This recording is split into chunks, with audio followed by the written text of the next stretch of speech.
आपको क्या लगता है, मान लीजिए अगर आपका नाम लक्ष्मण यादव ना होता, लक्ष्मण पांडे होता, तो कहाँ होते आप? जैसे आप कंगना रनौत के चश्मे से देखेंगे तो आपको नहीं दिखेगा जातिवाद। मेरे आसपास तो सारे लोग वही हैं, मैं कहां जाति पूछती हूं, मुझे तो जाति का पता भी नहीं। अगर आपको पूरे जीवन जातिवाद का पता नहीं, जाति का पता नहीं, अपने आसपास के लोगों की जाति आपको पता नहीं, तो आप और आपके आसपास के लोग सारे उसी तबके से हैं जिनको जाति के नाम पर शिकार नहीं होना पड़ा। संतरा होता है ना, मैं संतरा कह रहा हूं तो आप कहीं से मत जोड़िएगा। संतरा ऊपर से एक होता है, इसका मतलब अंदर से एक नहीं है। थोड़ा परत उतारो, फांक फांक दिखेगा। अब संतरा वाले में कौन लहसुन घिसा हुआ है, या कोई लहसुन की पुटली में कौन संतरा घुसा हुआ है, पता तो चलने दो। हमारे साथ प्रोफेसर लक्ष्मण यादव जी हैं। इनका यूनिवर्सिटीज में जातिवाद का जो दस्तावेज है, जो उसकी कहानी है, उसका जो अंग्रेजी संस्करण है वो आ गया है। प्रोफेसर की डायरी का अंग्रेजी संस्करण लखनऊ में आज इसका अनावरण हुआ है, अखिलेश यादव जी ने किया है। उन्होंने एक बयान दिया प्रोफेसर साहब, उन्होंने कहा कि कोई व्यक्ति किस पीड़ा से गुजर रहा होगा कि वो अपनी निजी डायरी उसको जो है पब्लिक कर दे। आप किस पीड़ा से गुजर रहे थे कि आपको अपनी निजी बात पब्लिक करनी पड़ी?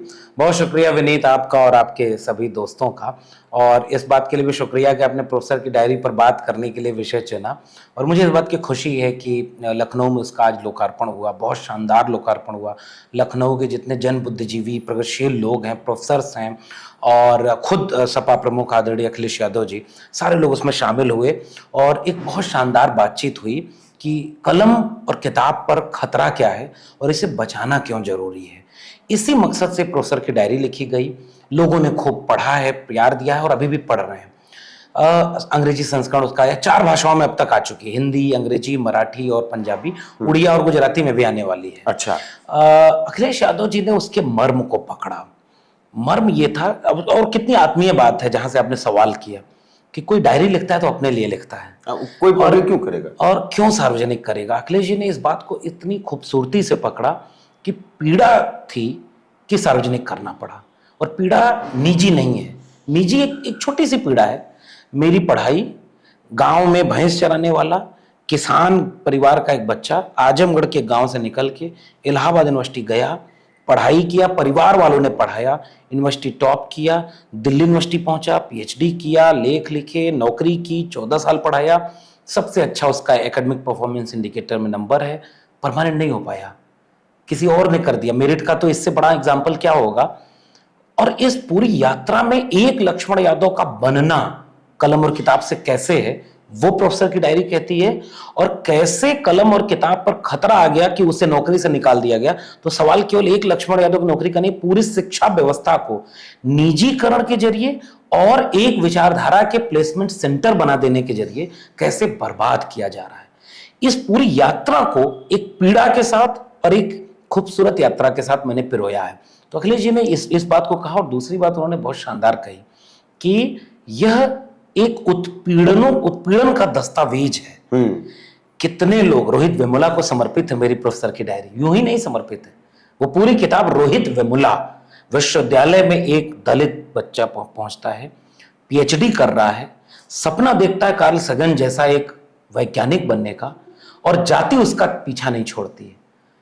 डॉक्टर पायल तड़वी, सुनीता, तमाम लोग विश्वविद्यालयों में आत्महत्या करने को मजबूर हो गए, सांस्थानिक हत्याएं हुई हैं, जो जिंदा हैं उनको नौकरी नहीं मिली, किसी को एनएफएस कर दिया गया, एनएफएस करने के बाद जो बच गए उनका प्रमोशन नहीं हो रहा है, प्रोफेसर पर नहीं पहुंच पा रहे हैं, विश्वविद्यालय के भीतर हैं तो कई तरह की जातिवादी उत्पीड़न का शिकार होते हैं।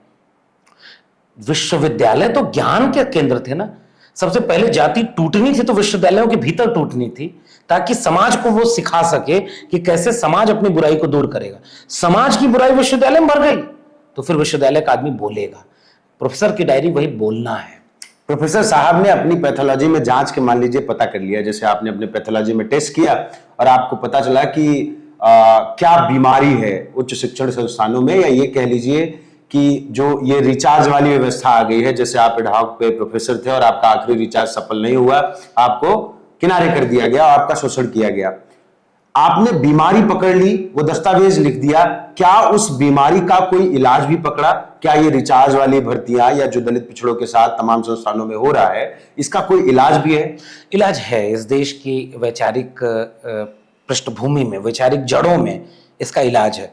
टहनियों पर पत्ते सूखने लगे, पीले पड़ने लगे, तो जड़ों पर ध्यान देना होता है। जड़ें हैं विचार, समाजवादी आंदोलन का विचार, बहुजन विचार, सामाजिक न्याय का विचार।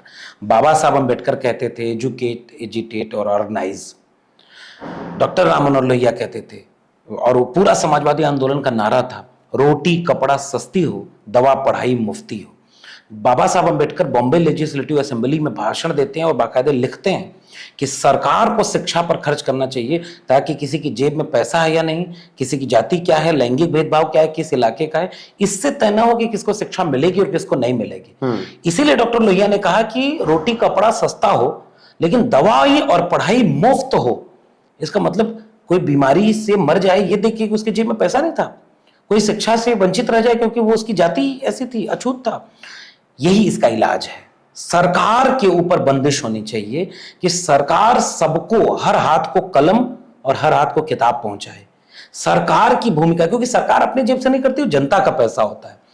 सरकार क्या कर रही है, उसको प्राइवेट हाथों में बेच रही है। नई शिक्षा नीति पूरी तरह शिक्षा व्यवस्था को बेच रही है, और उस पर ऐसे लोगों का कब्जा है जो अपने विचारधारा को देख करके नौकरी दे रहे हैं और विचारधारा को देख करके उसको सिलेबस बना रहे हैं, सब कुछ कर रहे हैं। इससे लड़ने का रास्ता केवल यह है, संविधान आधारित, आइडिया ऑफ इंडिया आधारित सिलेबस बने, सरकार सबको समान शिक्षा, सबको सरकारी शिक्षा मुहैया कराए। गरीब किसान, कुम्हार, लोहार, बढ़ई, नाई, मोची, गरीब परिवारों के बच्चे स्कूल जाएं, और वो अच्छा स्कूल हो, मिड डे मील के नाम पर नहीं हो। वहां ऐसा नहीं है कि मास्टर नहीं है, वहां पता चला किताब नहीं है, बाढ़ आ गया तो पानी में डूब गया, मास्टर पर आप इतना उसके काम ले रहे हो कि पढ़ाई छोड़ के सब कुछ कर रहा है। यही इसका रास्ता है, उसी जड़ में रास्ता है जो बाबा साहब ने कहा, जो डॉक्टर लोहिया ने कहा, जो समाजवादी रास्ता है। वो रास्ता यह है कि शिक्षा सरकार की जिम्मेदारी हो और मुफ्त निःशुल्क शिक्षा होनी चाहिए, सबको समान शिक्षा होनी चाहिए। नहीं, निःशुल्क तो शिक्षा थी। आप जिस विश्वविद्यालय से पढ़ के गए, इलाहाबाद विश्वविद्यालय, वहां भी वो सरकारी था, अच्छी सुविधाएं थी, अब नहीं रही। और आप दिल्ली विश्वविद्यालय में गए, वो भी सरकारी संस्थान है और वहां आप प्रोफेसर रहे, लेकिन निःशुल्क शिक्षा और शिक्षा का जो अवसर था आपको मिला था, आप प्रोफेसर तक गए, लेकिन वहां से आप बैकफुट, वहां से क्यों वापस आना पड़ा? ये निजी तौर पर मेरी कहानी इसलिए पूरे समाज की कहानी है, पूरे समाज की पीड़ा है। प्रोफेसर की डायरी केवल लक्ष्मण यादव की पीड़ा नहीं है, वो एक दस्तावेज है कि अगर अपने स्कूल कॉलेज विश्वविद्यालयों को नहीं बचाओगे तो ये खंडहर बन जाएंगे, और खंडहर में तलाशोगे, 25-50 साल बाद आने वाली पीढ़ी तलाशेगी कि कोई बचाना चाह रहा था क्या, कोई देश और समाज को बता रहा था क्या कि देखो अंदर कितना घुन भर गए हैं। गेहूं के अंदर घुन भर जाए तो बाहर से नहीं पता चलता। पहले किस घुन की बात कर रहे हैं, कौन सा घुन भरा हुआ? वो घुन जो विश्वविद्यालयों में जातिवाद फैला रहा है, वो घुन जो विश्वविद्यालयों को एक विचार के रंग में रंगना चाह रहा है, वो घुन जो शिक्षा को बेच रहा है, वो घुन जो शिक्षा को गरीब, कमजोर तमाम लोगों के हाथ से छीन रहा है, वो अंदर बैठ करके उसको खा रहा है। वो खा रहा है इसलिए मैं आज नौकरी से बाहर हूं, वो खा रहा है इसलिए अगली बार कोई गरीब किसान मजदूर का बच्चा वहां नहीं पहुंच पाए। उस घुन का क्या इंटरेस्ट है? वो सिस्टम को क्यों दबा करना चाहता है? वर्चस्व बनाने के लिए। सबको शिक्षा मिल जाएगी तो सब सोचने लगेंगे, समझने लगेंगे, सवाल करने लगेंगे, जवाब मांगने लगेंगे, वर्चस्व को चुनौती देंगे। तुम ही क्यों वहां हो, मैं क्यों नहीं हूं? तुम भेदभाव कर रहे हो, तुम सिलेबस गलत बनाए हो, तुम शिक्षा बेच रहे हो, तुमने कब्जा कर रखा है, देश चलाने के मस्तिष्क पर कब्जा कर रखा है। मस्तिष्क अब मेरा भी है। किसका वर्चस्व, किसने कब्जा? मुट्ठी भर लोगों का। देखिए इस देश में सीधा वर्चस्व ये है, थोड़े से मुट्ठी भर upper caste, upper class, male, शहरी, पढ़े लिखे, अंग्रेजी दां, मुट्ठी भर लोगों का कब्जा है विश्वविद्यालयों पर, मीडिया पर, जुडिशरी पर, देश चलाने वाले संस्थाओं पर। आइडिया ऑफ इंडिया कहता है, संविधान कहता है, सबकी हिस्सेदारी देश चलाने में होनी चाहिए। विश्वविद्यालयों में सब लोग हों, संस्थानों में सब लोग हों। वो कब्जा जो थोड़े से लोगों का है वो टूटे और सबको सबके हिस्से का हक मिले, ये हमारी चिंता है। पर उन मुट्ठी भर लोगों को लक्ष्मण यादव से ही समस्या क्यों थी? क्योंकि वो सवाल करता है, वो इस चीज को समझता है कि जो तुम एनएफएस कर रहे हो, इसलिए कि पहले तुम कहते थे not available, SC ST OBC minority, गरीब किसान मजदूर के बच्चे विश्वविद्यालय पहुंच नहीं पाए। संविधान आया, मंडल कमीशन आया, घर घर पहुंचना शुरू हुआ, वहां से बच्चे निकल के विश्वविद्यालय की दहलीज पर दस्तक देने लगे, वहां बैठ के कोई एनएफएस करने लगा, वहां बैठ के कोई इंटरव्यू में नंबर कम देने लगा, वहां पीएचडी कराने में परेशान करने लगा, वहां सरकार ऐसी बन गई जो फेलोशिप बंद करने लगी, वहां सरकार ऐसी बन गई कि 5,000 की डिग्री 5 लाख तक मिलने लगी। वो कहने लगा ये गड़बड़ हो रहा है, वो सवाल करके लोगों को समझाने लगा, वो जागरूक करने लगा, कहां तुम फंसे हो, ये देखो शिक्षा। अपने बेटे को बीसीसीआई का चेयरमैन बनाया, फिर आईसीसी का चेयरमैन बना दिया। तुम्हारे बच्चे को धर्म के नाम पर लड़ा रहा है, मत लड़ो धर्म के नाम पर, शिक्षा के नाम पर लड़ो, कलम किताब बचाओ। वो देखो वर्चस्व में तुम्हारे लोग बैठे हैं। अब लक्ष्मण यादव से डर हो गए, एक लक्ष्मण यादव को नौकरी से निकाल दो, चुप हो जाएंगे, डर जाएंगे। फिर समाज के लोग हिंदू मुस्लिम, मंदिर मस्जिद, पार्टी वाली बात नहीं, विचार करने वालों से, वर्चस्व को, ताकत में बैठे लोगों को डर लगता है। विचार से वो डरते हैं, वो निडर लोगों से डरते हैं, जो सोचता है, समझता है और बोलता है निडर बेखौफ होकर के, तो उसको डराना चाहिए। इतनी निडरता क्यों दिखा दी कि नौकरी चली जाए? नहीं, मतलब नौकरी वाली बात ठीक है, मुझे अच्छा परिवार का व्यक्ति होता तो मैं जोखिम क्यों लेता। 1-1.5 लाख की नौकरी है और मैं तो वैसे भी लिखने पढ़ने में अच्छा, थोड़ा और मेहनत करता तो वाइस चांसलर बन जाता, आराम से पूरा बढ़िया जीवन चलता। जिसको चाहता पीएचडी में एडमिशन लेता, जिसको बढ़िया घर होता, सम्मान मिलता, गुलदस्ता मिलता, शॉल मिलती। उससे ज्यादा गुलदस्ता और शॉल समाज ने दे दिया है। मेरे समाज के, दलित समाज के, पिछड़े समाज के, अति पिछड़े समाज के, आदिवासी समाज के लोगों ने, कोई प्रोफेसरों को जानता नहीं होगा, और लक्ष्मण यादव को देश में पहचान दिलवाई तो मेरे बहुजन समाज ने दिलवाई है। तो एक तो ये बात, नौकरी गई लेकिन उससे बड़ा सम्मान मेरे समाज ने, मुझे बहुजन समाज ने दिया है। एक तो ये बात। निजी तौर पर नुकसान है, आज मैं बेरोजगार हूं, आज मैं अपना लेख लिख करके, अपनी बात कह करके किसी तरह से अपना जीवन यापन कर रहा हूं, लेकिन मेरे साथ जब मेरा समाज खड़ा हुआ है तो मुझे लगा कि समाज से बड़ी ताकत कोई नहीं है। मैं जब लोगों की आंखों में देखता हूं और वो मुझे रोते हुए आशीर्वाद दे रहे होते हैं, वो मेरे सर पर हाथ रखते हैं, मेरे लोग, गांव में जाता हूं, लोग सुनते हैं मुझे, मैं, ये किसी नौकरी से बहुत बड़ी चीज है। मुझे लग रहा है इसके लिए मैं बोल रहा था। मुझे पता नहीं था बोलने के समय कि लोग इतना प्यार देंगे, प्रोफेसर की डायरी को 50,000 पढ़ जाएंगे, मुझे नहीं पता था। मैं तो अपने लिए लिख दिया था कि कोई कुछ समझे, कोई सवाल करे कि कोई प्रोफेसर बोला क्यों नहीं, तो लगे कि हाँ एक प्रोफेसर बोला, उसकी नौकरी गई तब भी बोला। आपको क्या लगता है, मान लीजिए अगर आपका नाम लक्ष्मण यादव ना होता, लक्ष्मण पांडे होता, तो कहाँ होते आप? नहीं, मैं कह रहा हूं कि अब सब लोग जानते हैं सबका वर्चस्व क्या है, फिर भी मैं कह रहा हूं, जैसे मैं सवर्ण जाति का होता, जैसे मैं अंग्रेजी कुलीन घरों का होता, जैसे मैं किसी उद्योगपति पूंजीपति के घर का होता, जैसे मैं ये सब होता, पुरुष हूं, इतनी सारी पहचानों का लाभ मिलता। और ठीक इसके विपरीत अगर आप हैं तो समाज में अभी भी इतना बंटवारा है, उसका नुकसान आपको उठाना पड़ता है। आप गरीब हैं तो उसका नुकसान है, आप दलित हैं, पिछड़े हैं, आदिवासी हैं तो उसका नुकसान है। अगर महिला की कोई है, उसको उसका महिला होने का नुकसान है। कोई गांव से निकल के आया, कोई पूर्वांचल से कैसे निकल के आया, कोई आजमगढ़ के गांव खलिहान से कैसे आ गया, इस सब का नुकसान है। बटा हुआ है देश, तो जहां बंटवारे में जो ताकतवर समूह से आप हैं, तो न चाहते हुए भी उसका लाभ आपको मिलेगा, आपको उसका फायदा मिलेगा।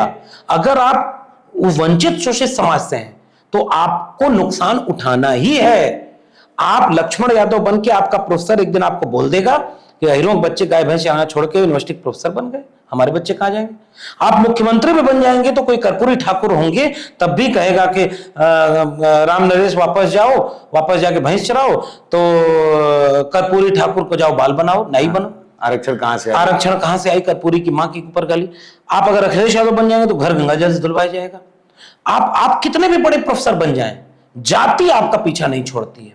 आप राष्ट्रपति बन जाइए साहब, आपको कितना अपमान झेलना पड़ा, गूगल करके देखा जाए कि महामहिम राष्ट्रपति रामनाथ कोविंद जी। अब जातिवाद नहीं होता, ये वो दिखता नहीं है, जिसको देखना होता है वही दिखता है। जैसे आप कंगना रनौत की चश्मे से देखेंगे तो आपको नहीं दिखेगा जातिवाद। मेरे आसपास तो सारे लोग वही हैं, मैं कहाँ जाति पूछती हूँ, मुझे तो जाति का पता भी नहीं, क्योंकि आप उस जाति से आते थे कि आपको एहसास समाज कराया नहीं।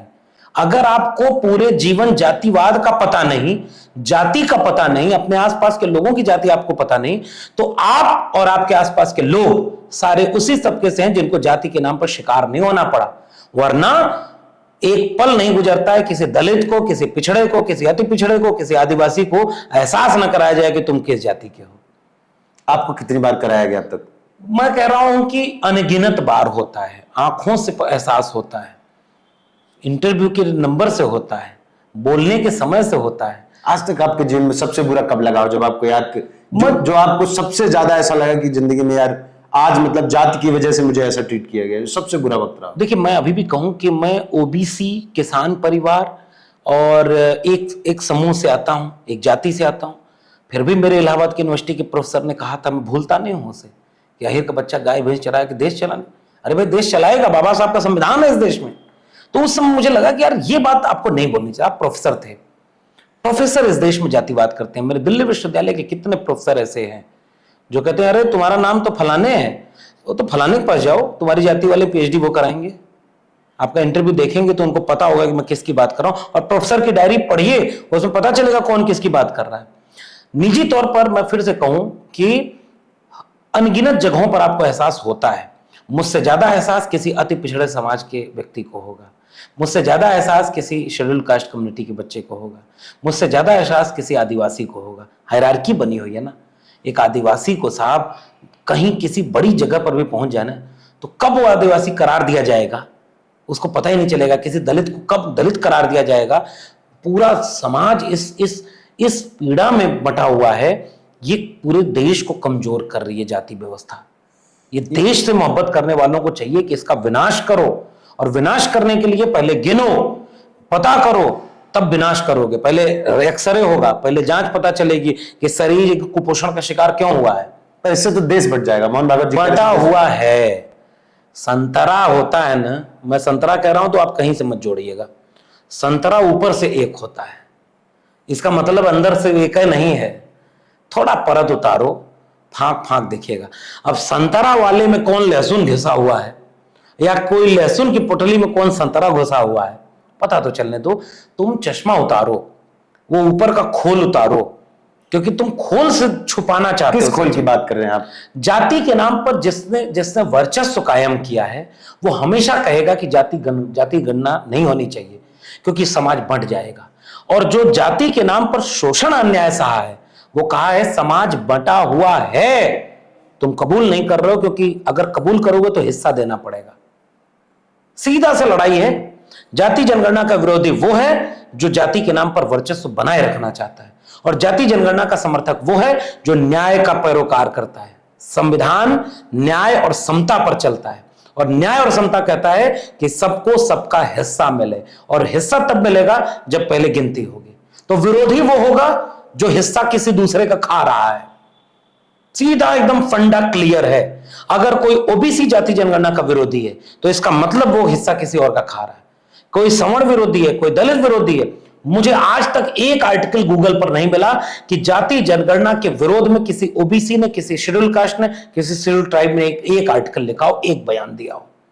इतना 90% आबादी चीख चीख के कह रही है। जितना मांझी इसी से वो तो और आगे बढ़ के कह रहे हैं बांटो, वर्गीकरण उपवर्गीकरण करो। तब तो चाचा जी से पूछा जाएगा कि बांटेगा कैसे, पहले पता तो चले क्रीमी लेयर कहां है, वर्गीकरण कहां, कैसे होगा, आंकड़ा दिखाओ।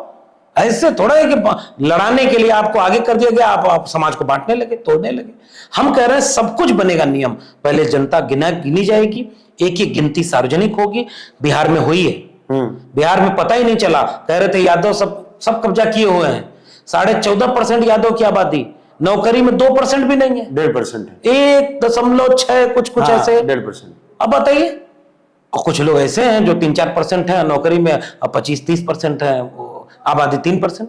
तो इसका मतलब सर्वे हो, गिनती गिनी जाए, सबका देश बने, बराबर का देश बने, किसी का हिस्सा मत खाओ भाई, बराबर का समाज बनाओ, सबकी भागीदारी है। कुछ लोग जनगणना रजिस्टर के नंबर में आंकड़े बढ़ाने वाला जनसंख्या रजिस्टर के लोग नहीं है, वो भी इंसान है, उनका भी शिक्षा है, उनकी भी रोजगार है, उनकी जमीन चाहिए, उनको उनका व्यापार में हिस्सा चाहिए, उनको ठेकेदारी में हिस्सा चाहिए, देश चलाने में उनका हिस्सा चाहिए। क्यों दूसरे का हिस्सा खाए हुए बैठे हो? समानता और बराबरी बनेगी। समानता और बराबरी से एक आखिरी सवाल आउट ऑफ कॉन्टेक्स्ट है, लेकिन आपकी किताब से बात शुरू हुई है तो किताब और यूनिवर्सिटी के जातिवाद पर बात खत्म होनी चाहिए। समाजवादी पार्टी के प्रदेश अध्यक्ष हैं श्यामलाल पाल जी। एक दिन मैं उनसे बातचीत कर रहा था एक छोटे से इंटरव्यू में। उन्होंने कहा कि इलाहाबाद विश्वविद्यालय जातिवाद का अड्डा है। उन्होंने कहा वहां जातियों के आधार पर हम लोग के एडमिशन रोक दिए जाते थे। उन्होंने अपने साथ हुई एक घटना का भी जिक्र किया। आपने भी इलाहाबाद विश्वविद्यालय में जो घटना आपके साथ हुई उसका जिक्र किया। क्या सच में इलाहाबाद विश्वविद्यालय इतना ज्यादा जाति सेंट्रिक है और ये जो संतरे का छिलका है वहां बहुत मजबूती से उसका बहुत कड़ा छिलका, बहुत कड़ा छिलका है? मैं या श्यामलाल पाल जी या ऐसे तमाम लोग इलाहाबाद विश्वविद्यालय से रहे, हमने वहां के जातिवाद को देख लिया। आज की तारीख में मैं और एक कदम आगे बढ़ के कह रहा हूं, देश भर के केंद्रीय विश्वविद्यालय, प्राइवेट विश्वविद्यालय जातिवाद के अड्डे बन चुके हैं। थोड़े से प्रोफेसर अच्छे हैं लेकिन वो चुप रहते हैं। उनका अच्छा होना निजी हो गया है क्योंकि सिस्टम में वो बोल नहीं पाते बेचारे। वरना लक्ष्मण यादव हो जाएंगे, हम किनारे कर दिए जाएंगे, इंटरव्यू लेने में पैनल में नाम नहीं भेजा जाएगा, पीएचडी में कोई पीएचडी नहीं करा पाएंगे, किसी कमेटी में नहीं रखे जाएंगे, प्रमोशन नहीं होगा, प्रॉक्टर नहीं बनेंगे, डीन नहीं बनेंगे, कुलपति तक नहीं जाएंगे। तो सब लोग सोचते हैं कि नौकरी करो। थोड़े बहुत प्रोफेसर अच्छे हैं, चुप रहते हैं, अच्छे लोग चुप रहते हैं, बाकी सारे एक जैसे लोग पूरे विश्वविद्यालयों को घुन की तरह चाट रहे हैं, घुन की तरह। मैं साफ पूरे समाज को कहता हूं, आपके बच्चे जब विश्वविद्यालयों में जाएं तो कभी बुला के देखिएगा। जो चालाक जातिवादी होगा उसका जातिवाद सामने से नहीं दिखेगा।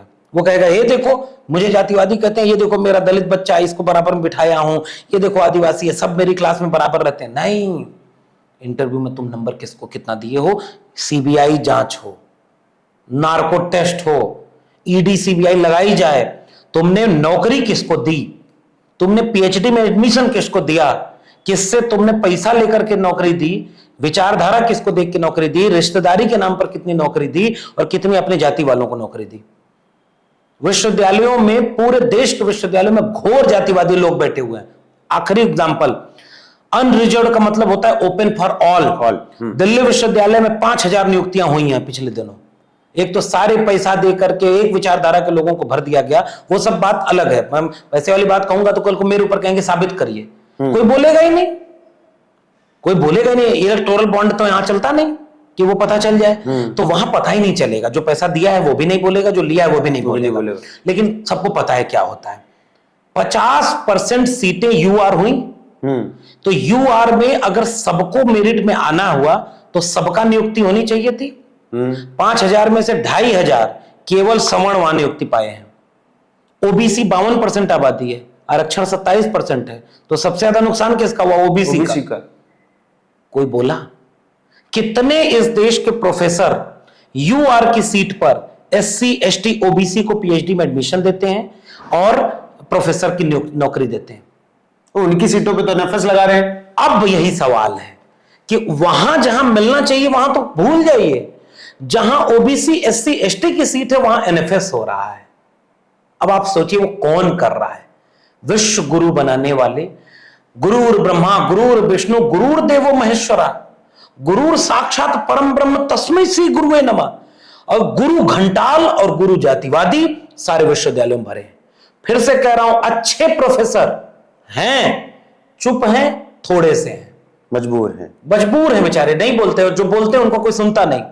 बाकी सारे एक जैसे लोग पूरे विश्वविद्यालयों को घुन की तरह खा रहे हैं, और सरकारें विश्वविद्यालयों को बेच रही हैं, अपने विचारधारा के लोगों को भर रही हैं। स्कूल की हालत इतनी बदहाल हो गई है कि इसीलिए प्रोफेसर की डायरी जरूर पढ़ना चाहिए। स्कूल कॉलेज विश्वविद्यालय बर्बाद हो जाएंगे ना तो आने वाली पीढ़ियां मानसिक गुलाम पैदा होंगी, क्योंकि शिक्षा गुलामी से आजादी देती है, शिक्षा चेतना देती है, केवल डिग्री नहीं देती, केवल नौकरी नहीं देती, समझदारी देती है, सोचने और समझने की क्षमता देती है। इसलिए तानाशाही रवैया वाले लोग जो अख्तियार करते हैं कुछ, वो पहले सोचने और समझने की क्षमता खत्म करते हैं, इसलिए विश्वविद्यालयों को खत्म कर रहे हैं। इसलिए वो चाहते हैं कि हर हाथ में बंदूक दो, तलवार दो। लक्ष्मण यादव अपनी प्रोफेसर की डायरी से कह रहा, नहीं, हर हाथ को कलम दो, किताब दो। बहुत शुक्रिया। ये हमारे साथ लक्ष्मण जी थे, बहुत बहुत शुक्रिया सर आपका। और मैं ये कहूंगा कि आप किताब खरीदिए, पढ़िए और तय करिए, तलाशिए कि क्या संभावना है कि आपके साथ कहां कहां जातिवाद हो रहा है। कई बार खुली आंखों से जो कुछ दिख रहा होता है वो आपके नजरिए की वजह से आपको दिखता नहीं है। कोशिश करिए, किताब खरीदिए, पढ़िए, अच्छी किताब है, एक बेहतर जानकारी के लिए, एक बेहतर समझ के लिए, और क्या कुछ हो रहा है इस देश में जातिवाद के नाम पर, उसके लिए इस किताब को आप पढ़ सकते हैं। बाकी बने रहिए हमारे साथ। आपकी क्या राय है? अगर आपने ये किताब खरीद रखी है, पढ़ रखी है, तो कमेंट बॉक्स में जरूर बताइएगा, और वीडियो अच्छा लगा हो शेयर करना नहीं भूलना है। धन्यवाद।